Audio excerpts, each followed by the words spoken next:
In the meantime, 2 weeks ago, on the Situation Room, we hosted Musa Dankwa of the Global Info Analytics. He did a national survey on some issues. He came into the studio to have a discussion with us. Then he assured us that the Sunday before the by-election, which would be on Tuesday, he is going to release a poll telling us how the people of Akwatia will be voting, who they intend to vote for. I woke up this morning and I noticed he has already published a poll, which he had planned to do on Sunday. So we dragged him into the studio to come and explain why. Musa Dankwa of Global Info Analytics, you're welcome. Thank you, Umaru. How are you doing? I'm doing very well. You told my viewers and my listeners that you're going to publish a poll on Sunday for Akwatia. Today is Friday. You went to Juma, which shows to that today is Friday. Yes, it is. Why are you publishing today? Thank you very much, Umaru. We've learned some lessons from Asenov. The day you're able to pronounce my name well. Umaru Sanda. Okay, I'll call Sanda. That's safer. Sanda. Otherwise, I'll do an opinion poll on you. And they'll finish me. We learned some lessons from Asenov. That in the heat of an activity of a political party, you don't conduct opinion polls on those days or those times. In Asenov, the last MPP rally gave us certain noises in the data that turned out to be untrue. So if we had not kind of sped up in Akwatia, would have had to be in Wenchi today to finish the poll. And the environment today will be funeral, funeral, funeral. And you may get some sentiment that will evaporate straight away after the funeral. So we didn't want to catch them in that period. We wanted to finish the poll, get out before anything happens there. Okay. Because that will give you the normal feeling of the people, which it will go back to reset when the one-week celebration is completed. Sunday, Monday, Tuesday's election. So we took a wise decision to leave the place before the funeral was held. But ahead of today, the discussion has been that the funeral being organized this weekend is strategic. MP people will come to town, they'll come and do the funeral, and then they will not go back. So they'll remain and vote before leaving. So you need the views of those people as well as you need the views of those who are ordinarily resident there. So that this funeral that you are calling noise in your data is a noise that would stay until Tuesday, and it may have a bearing on the election. So that it's not just people who are ordinary residents who are going to vote on Tuesday. Visitors who are from the constituency would also vote. So do you not think you have undone yourself by running away before they come to town? Umaru, the question is, what proportion of people who are coming are Akwatia voters? We don't know. Okay. There could be party executives who don't vote there. And really, in any funeral of any village, you don't have 5% of the population coming in for a funeral. I've been to funerals in my hometown. And your hometown is the Akwatia same area, as well. the same area. So the influx of certain people would not change the views of the masses who are already there. And remember, the funeral has been held in Wenchi. That's out of the 21 places. We have gone to the 21 electoral areas. So how can the funeral not being done in other places have the same effect as those in Wenchi? Wenchi has a certain number of voters. You can't have more than 1,000 people coming in. So you're saying that the funeral may not necessarily have any bearing on the election? No, because look, if you look at the data we have published today, only 4% of voters are saying that sympathy will drive their vote. Oh, you asked questions about that? Oh, yes, we did. Umaru. Umaru. Yeah. We asked them specifically, what factor would influence you most in this coming election? We have a list of them, but we asked them to choose only one, right? 42% of the first priority for voters is developmental projects. Not sympathy? No. When did you deploy to Akwatia? Wednesday. So you deployed a team. You didn't do phone calls? No, this one, put men on the ground. So you did interviews? Interviews, yes. So you meet people randomly and ask them, or you already planned that when we go to this house and find this? No, we don't have houses. We just go to the community, the car parks, the market, going around the place. So that's like a vox pop, what we do on the media platform. We go there into the electoral areas and we cover the electoral areas. But which kind of sampling is that? Because we do it, we call it vox pop, where we just meet people randomly and seek their views. In doing this, what measures do you put in place to be sure that your sample would not be biased in any way? No, you see, when you're doing random sampling, you're not profiling. The first thing you don't do is to profile. And I'm looking for young people or old people or girls or boys, or let's say, no. Once you meet people on the street, you ask them or tell them what you are doing, whether they will be keen in taking part. If they say yes, then you continue. They say no, you move. You move around the community and engage them. And we don't go to groups of people who are sat at one place to interview them, because they will get the group thinking. So if you meet a group of people sitting at one place, you only pick 3 of them maximum and move elsewhere. So there are 21 electoral areas? Yes. And you chose to go to all of them or some of them? All of them. Which means you deployed how many people? There were 18 people we sent from, in fact, they came from Central Region. But we didn't. Oh, you didn't even choose people from that area? No, we didn't. We didn't. So 18 people? From Central Region. In 21 electoral areas? Yes. How do you do the division? Because... No, they have a team leader. Oh, okay. Who deploys them. Okay, you are going to go to Subone, or you are going to Suabe, you're going to go here, and then they disperse. Do you go yourself? Occasionally I do, but not this time. So you were not there yourself? No. Why, you thought that you would influence them? No, I have things to do in Accra, so I wouldn't go to the field. Okay. Yes. So they go in, meet people, maybe they meet someone selling wache, and they say, we want to talk to you, and they'll ask you. That's the kind of sampling you did? Yes. Which means that in your previous polls, you would usually tell us that these people are mostly NDC or mostly MPP, or they are this old. Would you be able to still decipher this from your data? Yes, once we are done with the survey, then, or the questionnaire, the main questionnaire, then we drill down to demographic questions, or your gender, which you can see, how old are you, age range, what level of education do you have, or junior high is my qualification, or senior high, or tertiary, or I have no formal qualification. And we ask you your religion. If you say Christian, which denomination are you part of? Is it Anglican, Presby? We drill down. If you say you are a Muslim, we ask whether you are Sunni, Shia, Ahmadiyya, whatever it is. You ask all these questions? We ask all those questions. It means that the person has to be patient for you? And it takes about 3 minutes to do this survey that we did. Do you do electronic recording, or you write in shorthands? No, we don't write. We've never written in. We have a tablet, you have their phones. The questionnaires are deployed over our portal. So every officer would log onto the portal, and they will be answering, administrating the question to people. Okay, so they are pre-selected answers? Yes. So you choose multiple choice questions? Yes. So you then choose your answer? Yes. So in real time in Accra, you can be receiving the data? Absolutely, you can see what is happening. Oh, okay. How many people did, I think to ask the rest of the question, maybe you want to go to your poll, because I'm going to ask how many people you sampled, you interviewed in total, and then, but aside Akwatia by-election, you also ask other questions, right? Oh, yes. There are questions we ask about the performance of the president. Okay. The direction of the country. Approval ratings. All is there. And then we ask them about the call by some MPP leadership that NDC should withdraw from Akwatia. Okay. You asked all of that? We asked all those that. Okay. So take me to your work now. This is ChannelOne Television. This is 97.3 City FM. We are bringing you Akwatia Watch. Musa Dankwa has just returned from the oven, sizzling hot with data. And Musa, do you have a winner? Do you have someone you are declaring as a person who would win based on? Very likely to win, yes.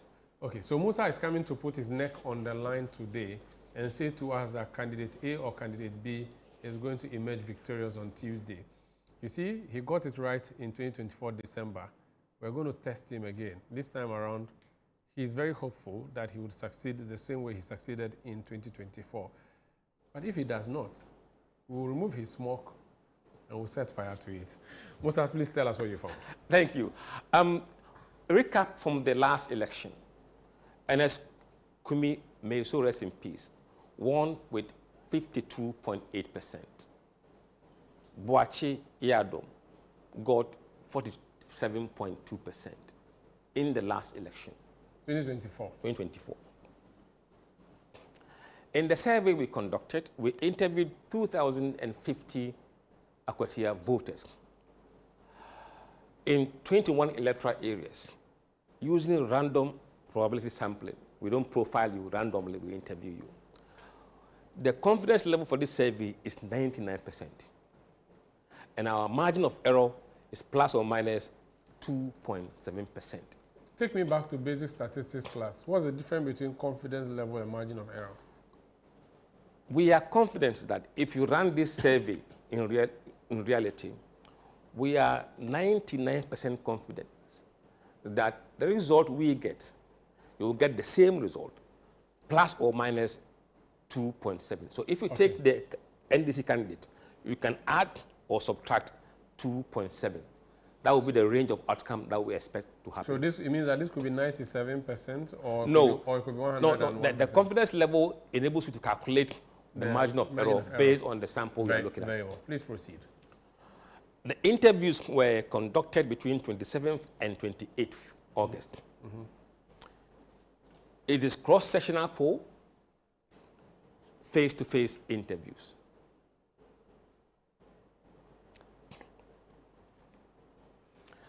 The 2050, this is how we deploy them. This deployment or sample allocation is based on total number of voters who vote in these electoral areas. The highest is where? Wenchi, that is the World Bank of MPP. Note that. Okay. Then you have Bodia West 180. You have Takrasi 167. You have Bodia East 164 in that order. This is based on the size of the voting population in this area. So these are the number of people we engage in every electoral area. So the place with the smallest number is Walker Akwatia. Akwatia. 33. 33, yes. And the highest is Wenchi.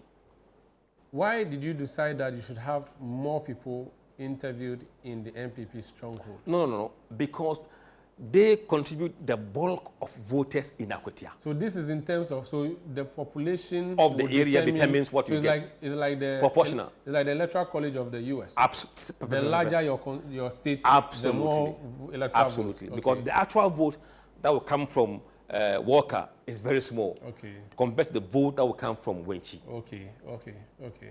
So in the order of high numbers, yep. New Wenchi, then Bodria, the two, yes. East and West. But if you put the two together, that would be more than 225.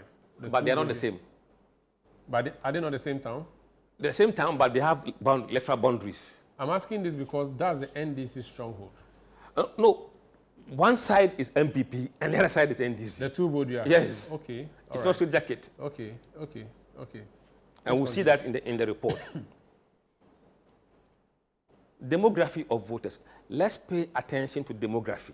Very, very important. Sometimes the messages are in the demography without even knowing what to expect. You can see what could happen.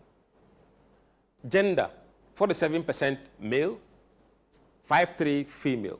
Was this deliberate that you had more women than No, men? because at the time of people, you were making people, that's the number you see. And normally, statistically, that's what you see on, if you go right now, you are interviewing people. There are more women. You see more women, but technically now, almost 50.5% are male, statistically GSS, and 49.5% are female. So slightly men outnumber women now. Okay.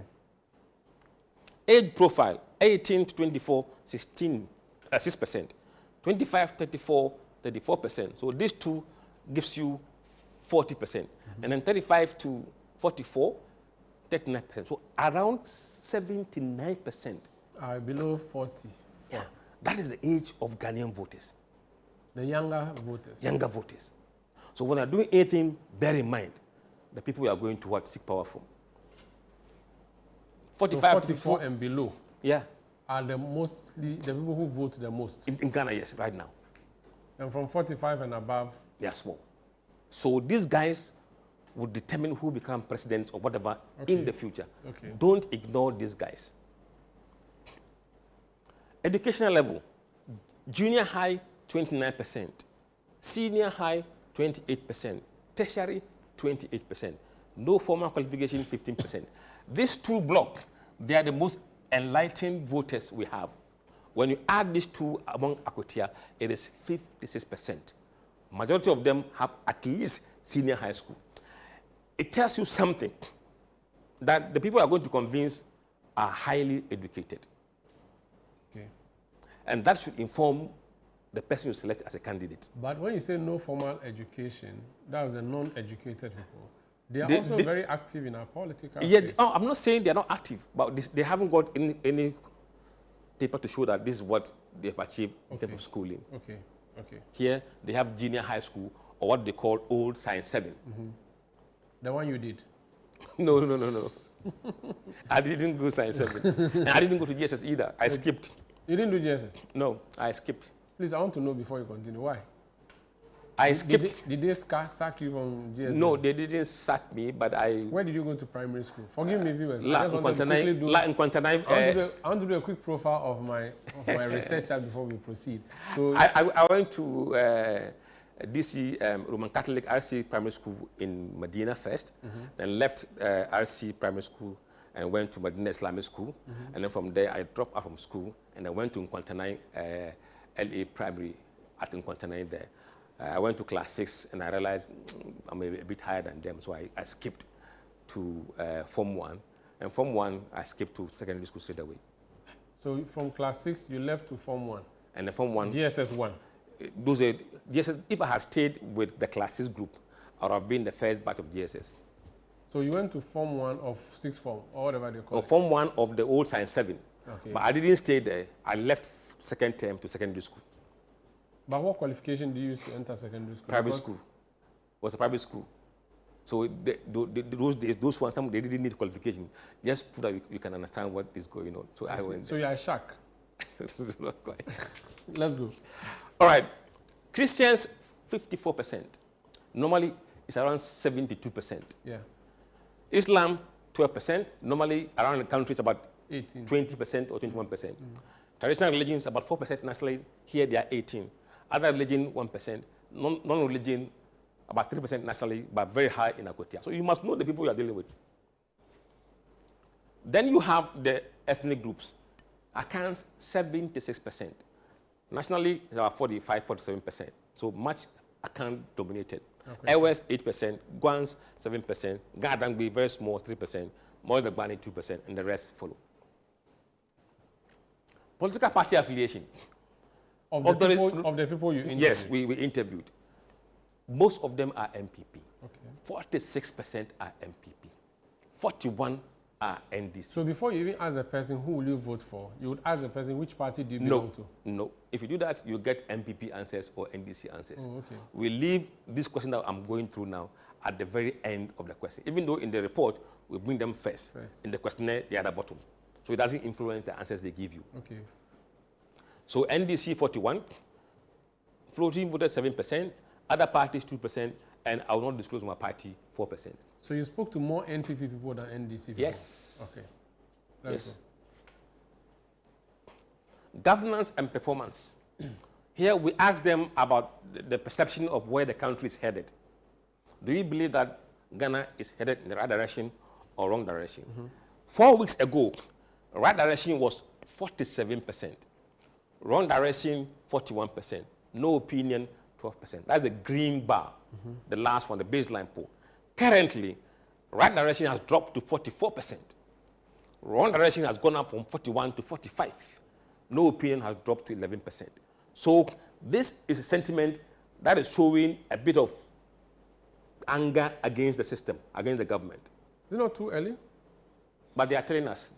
It doesn't matter how early. They say they're not happy with certain things. We have to report. So there are more people saying that the country is going the wrong direction now than 2 weeks ago? Just 1%. So statistically, it's almost like the same number.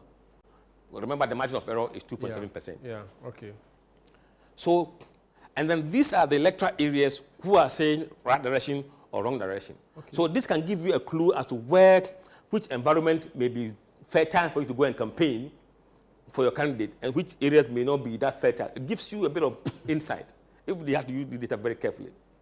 I'm not going to go through that. Look, if you look at Wenchi, right direction 37, wrong direction 51.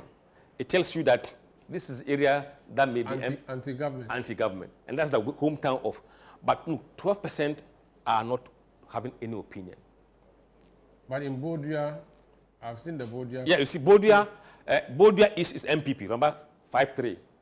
Bodia West is NDC, 51. So 51, saying that the country is going in a good direction. Okay, very well. Yeah. And then we asked them whether they approve or disapprove of the way Mahama is doing his work as a president. The last time, approve 46, disapprove 40, no opinion 14%. Now, Mahama has dropped to 43%. Approve and disapprove 45. So 2 points advantage for those who are saying they disapprove. Again, the margin of error is 2.7%. So it could be tied the same way as the rest of the country, because those numbers move together. Okay. And then we show you the electoral areas where Mahama is approved or disapproved. So if you are a smart politician, you know where to you know where to go. You know where you are not popular. Yes, then you go there and do something. Or where your policies are not popular. If you are in the position, you spend your time not at where you are popular, but where you are not popular. Yeah, so that I can. It should guide you. So what we have done here is a service to them. Yeah, yeah. You should pay. You should pay to give this to them. Now let's look at this. We asked them, do you feel that your personal economic situation has improved, deteriorated, or hasn't changed since Mahama took over? In the last poll, 47% said it has improved. Deteriorated was 29%. Hasn't changed was 16%. I don't know 8%. Now, improved has declined by 4%, 43%. Deteriorated has declined, though, from 29 to 22%. So it's not getting worse. But then hasn't changed has increased from 16 to 31. So we've moved from here to has not changed. So summarize this again. 2 weeks ago, you spoke to people. They said that they felt their economic situation has improved. Yes. 47% of them. Yes, 4 weeks ago. Now it has reduced to 43%. Yes. Then how do you match that with the deteriorated? Because they are saying that it hasn't gotten worse. For them, it hasn't. So they have moved from deterioration to unchanged. They've moved. Okay, okay. Your worry is that if deterioration is going up, then you must be very, very worried. As a government? As a government. Hasn't changed. The bars look awkward for me. What's happened? Here, look, like hasn't changed. In the, what do you call it? Currently, it's now 31%. Before, it was 16%. So an increase of about what? So more people, so it's almost twice. So more people have moved from deterioration. So more people are saying that nothing has changed. Yes. Luckily for the government, it hasn't gotten worse. Okay. Okay. All right. Okay. Then we asked them, are you optimistic that your standard of living will improve in the next 6 months? So hope. You are gauging the future. 47 said, yes, they hope that it will improve. 41 said, no, they are not hopeful. And 12% have no opinion. This is not good, is it? It's not it is good because the future is not bleak. A 47 is less than... But it's still a majority. Yeah, but what if the 12 people join the 41? Well, if they join, we have to wait until we get there. So by majority of 6%, they are saying that things will improve. But you give them itemized things to consider? No, generally, no. We don't give you any items. So it go better or it no go better? It no go better. How the person translates that is up to them? That's up to him. Okay. Yes. Okay. Then we asked them, do you support the call from some leading members of MPP that the NDC should withdraw from the contest in Akwatia? Okay. 57% said no. They don't support the call that they should withdraw. Yes. Sorry. 57 is green, yes. Okay, yes. NDC should withdraw. And no. So do you support the call from some leading members of MPP that the NDC should withdraw from the contest in Akwatia? Yes. So 57% say yes. Yes. NDC should withdraw. 33% are saying no. No, they shouldn't withdraw. There should be a contest. And 10% say do not say. But majority of these were MPP people. We haven't drilled down that data yet. Okay. It won't majority because MPP is only what? 40% of the sample. Okay. So this could be other people joining them. Okay. Let me see your next question before I take my break. So factors that would influence how you intend to vote. And that's what we're going to come up to next. This is Channel One TV and 97.3 CTFM. You're listening to and watching Constituency Watch. I am Umar Rusandamado. In studio, Musa Dankwa, poster with Global Info Analytics, helping us make sense of the latest work he's produced from Akwatia. He has a person that he's going to tip for the election as the person who is likely to win based on everything he has gathered. When we come back, we'll tell you who that is. Come back to Akwatia Watch on Channel One TV and on 97.3 CTFM. I am Umar Rusandamado. In studio, I have Musa Dankwa. I'll be going back to him to tell us what else he has found. But before then, let me just alert you that the police administration is in Akwatia. The IGP has been there with them. They have an update they are going to give to the public in a jiffy. When they are ready, we'll cross over there and get the details.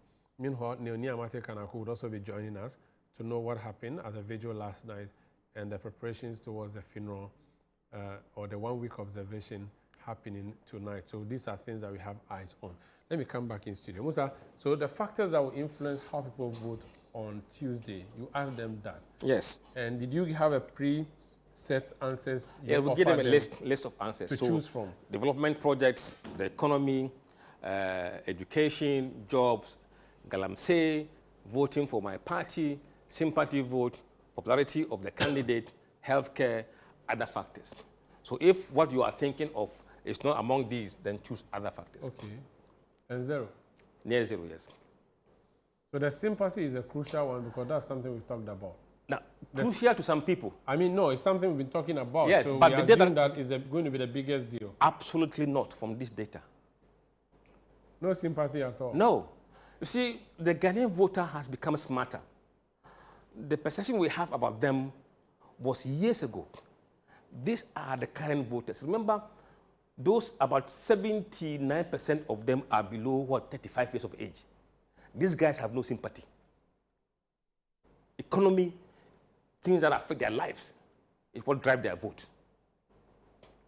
So if you're thinking about people who are older voters, then maybe sympathy, but these young voters, they are different. Interesting. Umaru, they are different. Look, they are saying that developmental project would drive their voting intentions. 42% of responses were on development projects. Okay. 42%. Then you have economy, 15%. Then education, 13%. Jobs, 10%. So bigger issues. Bigger issues.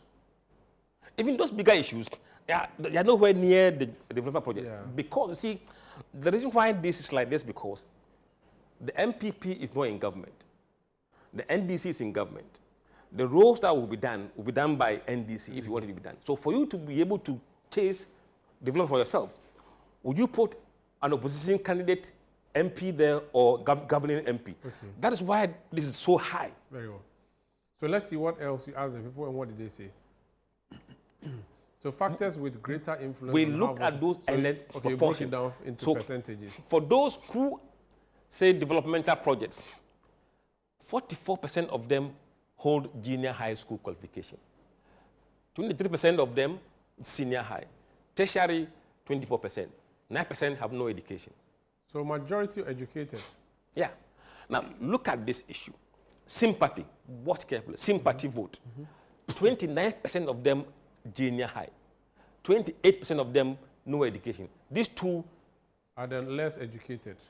But those with higher education is nothing to them. Okay, okay. So the more educated, the less you care about sympathy. And remember, in Akwatia, 56% of the voters we sampled have senior high or tertiary. Okay. So the demography will tell you something along the line. Very well, very well.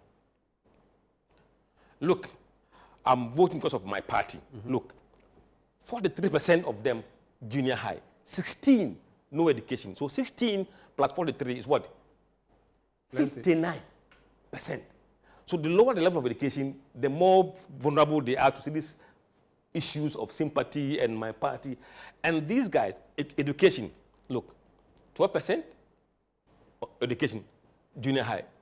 No education, 14%. Look at 41 plus 34. They practice education. They practice education. It's important to them. Absolutely. Look at Galamsey. 16% of those junior high, plus 20%, 36%. But these guys, the higher the educational level, the more concerned and well they understand the environmental issue of Galamsey. Yeah, okay. All right, let's proceed. Then the parliamentary elections. So this is next week Tuesday? Next week Tuesday. So this is where you did the work specifically related to? Yes. Digging. In the election of Tuesday, who would you vote for? Using what we call likely voters model. Here you remove those who say they will not vote. Your view doesn't matter because you will not come in to vote. Only those who vote? Those who say I will vote, but I have Mr. A or Mr. B as my candidate, and those who say I am undecided, but they will vote. Using this model, NDC is 47%, MPP 42%, 11% undecided.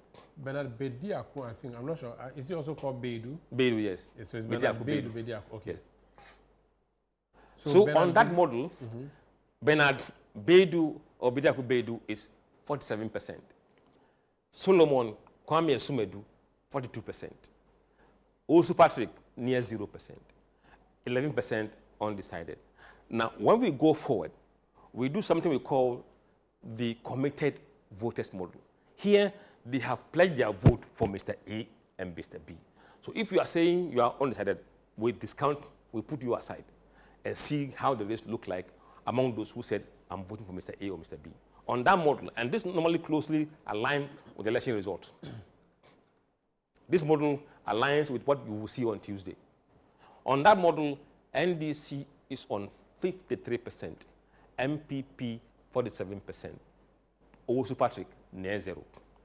This looks just like the election result last year. But in reverse. Last year was 52%. Point something, yes, and then 47 point something. Do you apply the margin of error to this percentage? Yes. So if you apply the margin of error, this one could be minus 2.7, which will still put him above 50%. Minus 2.7. Below. So you can add or he and can subtract. have plus. Plus or minus. Okay. So when you do that for this candidate, he doesn't fall below 50%, which makes him the likely winner of the election because of the concept of margin of error. Musa, this is a bold and big declaration you are making. It's the polling data. Yeah, but you can also define your career, I guess. Of course. Am I the only one to get things wrong for the first time as a pollster? No. But what I'm saying, now I'll give you the reason why this is like that. Give us. Look, in the last poll that we did, Esumedu was on what? 50%. Now he's dropped to 47%. Bernard Beidou was on 44%, now 53%. Someone else is now 0. They've moved and allied themselves or undecided. Now, let's go here. It is important to understand that MPP must win New Wenchi big and very big. In the last poll we did, Esumedu was leading 77%. Beidou, 23%. Today, Esumedu has dropped to 49%. From 70. 7. And that is a problem. NDC has gone from 23 to 41%. It is very, very important. The only recovery we saw big for MPP is Apinaman, where it was almost tied last time. Now they've opened up some good 58% lead, over 32%. So they have recovered in Apinaman, but the sharp drop in New Wenchi has made things worse. Now, the story doesn't end there. Look, among the 10 key electoral areas, let's see where MPP has gained and NDC has gained. NDC lost 23% in Saddam's. They lost 8% in Amanfrom. They gained 18% in Kusi. They lost 18% in Topreman. They lost just 2% in Kwame Kuma. They lost 70% in Apinaman. They lost 11% in Bodua East. But they gained 38% in Takrasi. They gained 12% in Bodua West. And New Wenchi, they have gained 18%. MPP has lost 28% in New Wenchi. That is their world bank. Which is a place they should have. They should have. They've lost 30% in Takrasi. They've lost 10% in Bodria West. They've lost 13% in Kwame Kuma. They've lost 29% in Kusi. The only big gain they have made is in what? Saddam's, which one of the smallest compared to these big ones.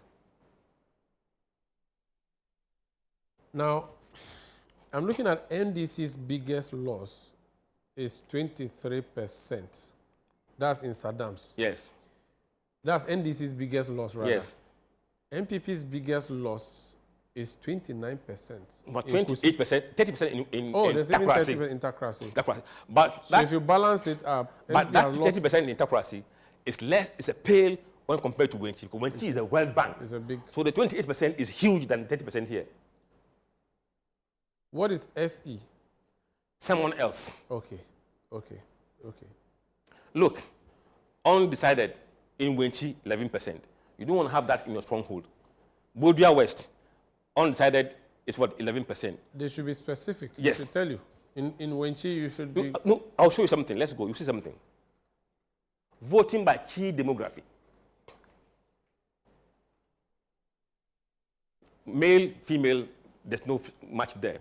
Look, among younger voters, Asumedu, between 18 and 24, 59 to 30%. And these guys, remember, they are only 6% of the sample. They are like first-time voters too. Yes. Then 25 to 34, look, 46%, 43%. And 35 to 44, 51, 35. Now, it's more profound when you look at the educational level. Junior high, MPP, 44%, NDC, 39, plus 5% advantage. Among senior high, MPP, 38, NDC, 48, plus 10. Among tertiary, MPP, 39, MPP, 53, plus plenty. So NDC winning more of the most educated voters. Uneducated, yes. And also the educated. Yes, even among those who are not educated, it is split 48, in the middle. 48, okay. So the only advantage they have is among the junior high school, who are only about 28% or 9% of the sample. Look, among accounts, MPP 44, NDC 42.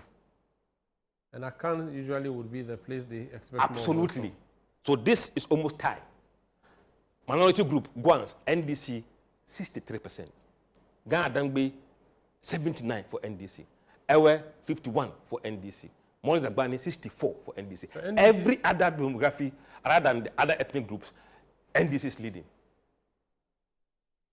Except Akan, but the lead is not even comfortable. It's tied statistically because remember the margin of error is plus or minus 2%. And among this analysis, it's even higher than that. Yeah. Look at this. Among Akans, MPP dropped 6% compared to last poll. Among Guans, they dropped 23%. Ghana Dangbi, they lost 30%. Ewe, they lost 13%. Mawal Dagbani, they lost 21%. Grusi, they lost 5%. Mandi, they gained 2%. Gur, they lost 27%. And others, MPP gained 42%. But the others is significant for MPP, isn't it? But a smaller group, less than 1% of the population of the area. Then, I won't go to the regional side. Let me look at how NSCUMI's voters are behaving and how Henry Wachiadom people are behaving. Look, this is why MPP is losing. 69%. 7% of them say they are undecided. Those who voted for NSCUMI. NSCUMI. Why are they undecided? Only God knows. 69% of them are voting for Asmedu. Less than 70. 24% of them are voting for NDC Bedu. Nobody survives with this defection. 24% of those who voted for NSCUMI say they'll vote for the NDC candidate. Yes. And only 69% of those who voted for NSCUMI are sticking with the MPP candidate. Yes. That's a problem, you see. Yes, that's a problem. Let's flip it and look at the NDC, the former NDC. If they say that he lost, so his people will not vote, look at it. 95% of them are still voting for NDC candidate. They are sticking with their yes. party. 2% are voting for Esmedu. 3% are undecided. So only 2% of those who voted for the previous NDC candidate are going to switch yes. to NPP. Yes. It means that the NDC is assured of his votes. Yes. From the former, is it like a continuation? Absolutely. Okay. Now, another side of it is, let me just look at the party affiliation. Among those who say they are MPP, 5% still undecided. 84% are voting for Esmudu. This is party colors. 11% of MPP voters are voting for Bernard Bedu. 11% of NPP people. When you come to NDC, 0 undecided. They know what they want. So MPP voters are not sure of their own candidate. They are undecided. 3% of NDC people are voting for MPP, but 96% voting for NDC. This is what we saw in the election, 2024 election. This pattern has not changed, and this too has not changed. So this is a bigger problem for the NPP. Absolutely. This is the reason why. Now look at the floating voters. 76% are undecided. And usually undecided people, how do they go to NDC. Those undecided, and I will not disclose, their voting pattern has been NDC. So when they are sitting here, they will not go to MPP. Especially when you have lost ground between the first poll and second poll. No candidate who is losing ground wins an election. I wish you had done something on voter turnout, because 2024 voter turnout was one of the big issues. Whether people even come out to vote in itself is another matter. It doesn't change the dynamics. Okay. It doesn't change the outcome. Okay. Just that instead of 10,000 votes, you may have 5,000 votes. Okay. But the proportion will stay. It's the same. Okay. Okay. Key issues and how they voted. This is very interesting. It explains a lot of things. Those who say developmental project is what they want, 51% are voting for NDC candidates. Okay. So this is the earlier one you did. This is a follow-up. This is a follow-up. So for me, I'll vote because of development projects. But remember, who will you vote for? I'll vote for NDC. But we don't ask them directly like that. I know. I mean, but you go around it. But eventually, when you sift it out. Yes. I was interested in the sympathy people. For me, I'll vote because of sympathy. Sympathy. Look, 72 are going to MPP. Okay. 25 NDC. So it means that with sympathy, if sympathy was higher proportion, MPP would have benefited from that sympathy. But sympathy is only what, 4%. So either way, is MPP that will benefit from sympathy votes? Just that is insignificant. Talk to me about popularity of candidates. Yes, we've been hearing that the MPP guy is very popular. Yeah, very. The poll doesn't say so. Those who say popularity is what I'm going to use to vote, NDC guy is popular, 52%. 43 is MPP guy. This shows the quality of the candidates. And that's the reason why, even though Mahama slipped, MPP guy didn't benefit from that slip.